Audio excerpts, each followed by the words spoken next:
അത് നബി ചെയ്തതല്ലേ? ബുഖാരിയിൽ നിന്ന് മറ്റൊരു ഹദീസ് നമ്മൾ ഉദ്ധരിക്കും, വിശദമായ ഹദീസ്.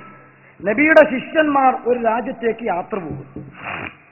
ആ നാട്ടിലെത്തിയപ്പോൾ അവിടെ ആളുകൾക്ക് കൂട്ടത്തിൽ ബഹുമാനിക്കുന്ന നേതാവിന് വിഷം പറ്റുന്നു.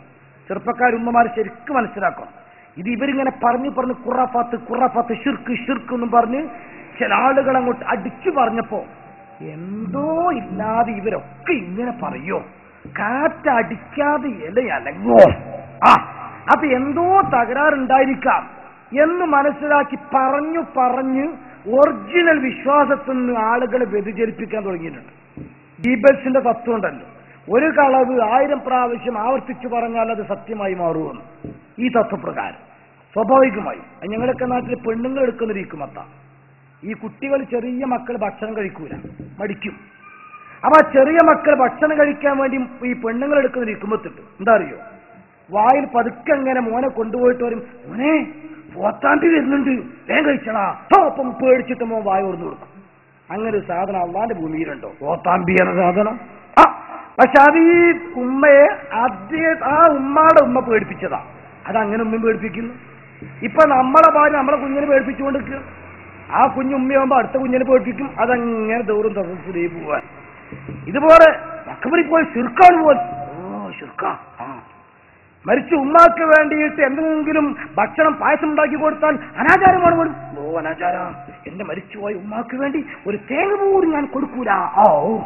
നോക്കി നിങ്ങൾ, ഈ ഉമ്മ നനച്ചുണ്ടാക്കിയ തേങ്ങയിൽ നിന്ന് തെങ്ങിൽ നിന്ന് തേങ്ങ അരച്ചിട്ട് കൂട്ടുക.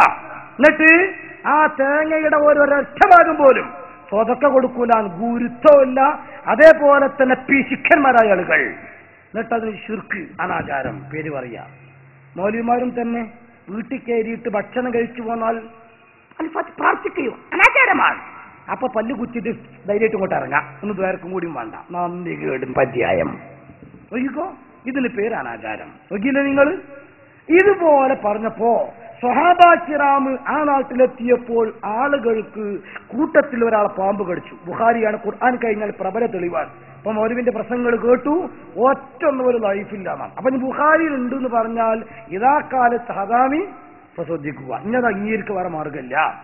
ആ ബുഖാരിയിൽ ഇല്ലേ എങ്കിലും ഇൻഷാ അല്ലാഹ് അത് ഞാൻ ഉത്തരവാദിയാണ്. കേട്ടു നിൽക്കുന്ന കൂട്ടത്തിൽ എല്ലാവരും സുന്നികളാണെന്നൊന്നും എനിക്ക് അഭിപ്രായമല്ല. സുന്നികൾ തന്നെ ഉറച്ചതാണെന്നും എനിക്ക് അഭിപ്രായമല്ല. അങ്ങനെ വേണ്ടതും ഉറച്ച സുന്നികളുടെ പരിപാടിക്ക് വരണമെന്ന് എനിക്ക് ആഗ്രഹമില്ല. കാരണം അവരേതായാലും ഉറച്ചു പോയതാണ്. ഇത്ര ദൂരത്ത് നിന്ന് ഇങ്ങോട്ട് വന്നതിന് ഇവ വണ്ടിന്റെ വാശി കൊടുക്കുമെങ്കിൽ എനിക്ക് ആകൃത്തക്ക് എന്തെങ്കിലുമൊക്കെ ഒന്നും ഉണ്ടാവണ്ടേ. അതിന് 4 ആൾക്കെങ്കിലും മാറി ചിന്ത വരണം. അല്ലാഹു തആല അതിന് നമുക്ക് തൗഫീഖ് നൽകുമാറാകട്ടെ. അതുകൊണ്ടാണ് ഈ ഒരു ശൈലി ഞാൻ സ്വീകരിക്കണം. അല്ലെങ്കിൽ ഇപ്പൊ LCD മക്കളെ എനിക്കാണ് പറഞ്ഞു പോയച്ചാൽ മതി. ചില ആൾക്കാർ പറയും പോലെ ചില രാഷ്ട്രീയ നേതാക്കളെ കണ്ടിട്ട് പ്രസംഗിക്കുമ്പോൾ അത് ഭാവിയിൽ നോക്കിയിട്ടൊന്നുമല്ലല്ലോ, ഇയാൾക്ക് ഉറപ്പാ ജയിക്കൂല. അപ്പൊ ഇയാളോട് പറയും, ഞാൻ ജയിച്ചാൽ കാടമ്പുഴക്ക് പാലം കെട്ടിത്തരാം. കാടമ്പുഴ പാലം കെട്ടാൻ പറ്റിയ ഒരു സ്ഥലത്തിന്റെ പേരല്ലേ? കാടാമ്പുഴക്ക് പാലം കെട്ടാം. കരുവാരക്കുണ്ടുകളൊക്കെ മണ്ണിട്ട് നിറച്ചിത്തരാം. കരുവാരക്കുണ്ട് മണ്ണിരുത്താൻ പറ്റാൻ പറ്റുമോ? അങ്ങനെയൊക്കെ. വസം മുട്ടയിൽ ഞാൻ മുടി വളപ്പിച്ചു തരാം. വസം മുട്ട മുടി വളക്കാത്ത മുട്ടയല്ലല്ലോ. അങ്ങനെ ചില വാക്ക് അതല്ലല്ലോ ഇത്. ഇത് പരലോകത്ത് കൂലി കിട്ടണം, ആളുകൾക്ക് മാറ്റം വരണം. അതിനു വേണ്ടിയിട്ട പരിപാടി. അതുകൊണ്ട് ഞാൻ പറഞ്ഞു, ഉദ്ധരിക്കുന്നത് ബുഖാരിയിലില്ല എന്ന് ആർക്കെങ്കിലും അഭിപ്രായം ഉണ്ടോ? ഇൻഷാ അല്ലാഹ് വിശദമായിട്ട് ഹദീസ് ഞാൻ വായിച്ചു തരും. ബുഖാരിയുടെ ഹദീസിൽ കാണുന്നത് ഖുർആൻ കഴിഞ്ഞ 2ാമത്തെ പ്രമാണം. സ്വഹാബത്തിന്റെ കൂട്ടത്തിൽ ഒരാളെ പാമ്പ് കടിച്ചപ്പോൾ, വിഷം തീണ്ടിയപ്പോൾ പല ട്രീറ്റ്മെന്റും നോക്കി, ഒന്നും ഫലിച്ചില്ല. അവസാനം അവരെന്തു ചെയ്തു? ഈ സ്വഹാബാ കിറാമ് ടെന്റടിച്ച് താമസിക്കുമ്പോൾ അവരടുത്ത് വന്നു. ഇന്ന സയ്യിദന ഖദ് ലുദിഅ ഫസഅയ്നാ ലഹു ബികുല്ലി ശൈഇൻ സഅയ്നാ. ഞങ്ങളുടെ കൂട്ടത്തിലെ ലീഡറെ, വാർഡ് മെമ്പറെ പാമ്പ് കടിച്ചു. ട്രീറ്റ്മെന്റ് പരമാവധി കൊടുത്തു. പെരിയാർ മെഡിക്കൽ കോളേജിൽ അടക്കം കൊണ്ടുപോയി, പരിഹാരം കണ്ടില്ല. ഇനി എന്താ നിങ്ങളടുത്ത് വല്ല ചികിത്സയുണ്ടോ എന്നറിയാൻ അപ്പൊ ഞങ്ങൾ വന്നത്. ലാസ്റ്റ് കാലപാലുഹും, ഒരു കൂട്ടം സ്വഹാബത്തിന്റെ കൂട്ടത്തിൽ നിന്ന് ഒരാൾ എഴുന്നേറ്റ് വന്നു. അങ്ങനെ എല്ലാരും കൂടെ പറഞ്ഞ ബഹളായി പോകും. ഒരാൾ പറയണം. അയാൾ പറഞ്ഞു, ഞാൻ എന്റെ അടുത്തുണ്ട് ചികിത്സ, വിഷം ഇറക്കാൻ. എന്താണ് ചികിത്സ? വല്ലാഹി ഇന്നി ലറാഖിൻ, ഞാൻ റസൂലുള്ളാഹിയുടെ ശിഷ്യനാ, സ്വഹാബിയാണ്, ഞാൻ മന്ത്രിച്ചു തരാം. അല്ലോ, വിഷം ഇറക്കാൻ മന്ത്രിക്ക് ഈ ചികിത്സയൊക്കെ പെടാതെ. പക്ഷെ ഇവരാണെങ്കിൽ എല്ലാ ചികിത്സയും നടത്തി പരാജയപ്പെട്ടതാണ്. ഇനി മന്ത്രമെങ്കിൽ മന്ത്രം, അതെങ്കിൽ അത് ചെയ്യും. അങ്ങനെയാണല്ലോ ഇപ്പൊ നമ്മുടെ മുജാഹിദ് പ്രസ്ഥാനം കുടുങ്ങിയിട്ട് ജിന്നെങ്കിൽ ജിന്ന് വരട്ടെ 2 പ്ലേറ്റുകളാണ്. അപ്പൊ അങ്ങനെയാണല്ലോ അല്ലെ, ലാസ്റ്റ് അവിടെ എത്തിയിട്ടുണ്ട്. അപ്പോ മന്ത്രമെങ്കിൽ മന്ത്രം മന്ത്രിക്കണം. അപ്പൊ സ്വഭാവത്ത് പറഞ്ഞു ഫ്രീ ആയിട്ട് മന്ത്രിക്കൂല, സംതിങ്. വലിയവർക്ക് പൈസമാണ്. ഓഹോ, മാതൃക അവിടുന്ന. അങ്ങനെ ബൈനഹും, ഇവർക്കിടയിൽ മദ്യം പറഞ്ഞ് തീർപ്പാക്കി. ഒരു മന്ത്രത്തിന് എത്ര ചാർജ് അറിയങ്ങൾ? അനാ കഫീറൻ മിനൽ ഓനം, ഒരു കൂട്ടം ആടുകൾ. ഒരു ഊത്തിന് ഇത്ര കൂടുതലോ, എന്നാ ഇതിന് നോക്കിയാൽ മതി. ഇതിന് നോക്കിയാൽ മതി. ഊതും പോലെ ഊതണം, അപ്പോഴേ വിഷാട് ഇറങ്ങുള്ളൂ. അല്ലെങ്കിൽ മുറിയായിട്ട് ഇല്ലെന്നിടത്തേക്ക് പറഞ്ഞിട്ട് ഇപ്പത്തെ മുജാഹിദൊക്കെ ഊരാ, മുറിന്റെ ഓട്ട വലുതാവും എന്നുള്ളതല്ലാതെ മുറി ഉണങ്ങൂല അതിന്റെ വിഷം കൊണ്ട്. ഇവിടെ സ്വാപത്ത് ചെന്നു, മന്ത്രിച്ചു, ഊതിക്കഴിഞ്ഞപ്പോൾ കാന്നമാനുഷിത്തമിൻ ഇഖാലിൻ, കെട്ടഴിച്ചു വിട്ടതുപോലെ അത്ഭുതകരമായിട്ട് രോഗി സുഖം പ്രാപിച്ചു. കൂലി ചോദിച്ചു. ഒരു കൂട്ടം ആടുകളെ കെട്ടി. ഞാൻ ചുരുക്കി പറയാ, വലിയ ഹദീസാണ്. തഞ്ചിലേക്ക് എത്തി. കഴിക്കാൻ സമയത്ത് ഒരു ചർച്ച, ഇത് കഴിക്കാൻ കൊള്ളാവോ? മന്ത്രിച്ചൂതിയതിന്റെ കൂലിയല്ലേ, ചോദിച്ചു വാങ്ങിയതുവരെ. വിശപ്പുണ്ടെങ്കിലും കഴിക്കാൻ പറ്റുമോ? കാരണം സ്വഹാബത്ത് എന്ന് പറഞ്ഞാൽ കിട്ടുന്നതൊക്കെ കഴിക്കുന്നവരല്ല. ഇവിടെ മുജാഹിദ് ജമാഅത്തൊക്കെ അതായത് ആ വിഷയത്തിൽ നല്ല വിളവന്മാരാണ്. എന്തുകൊണ്ട്?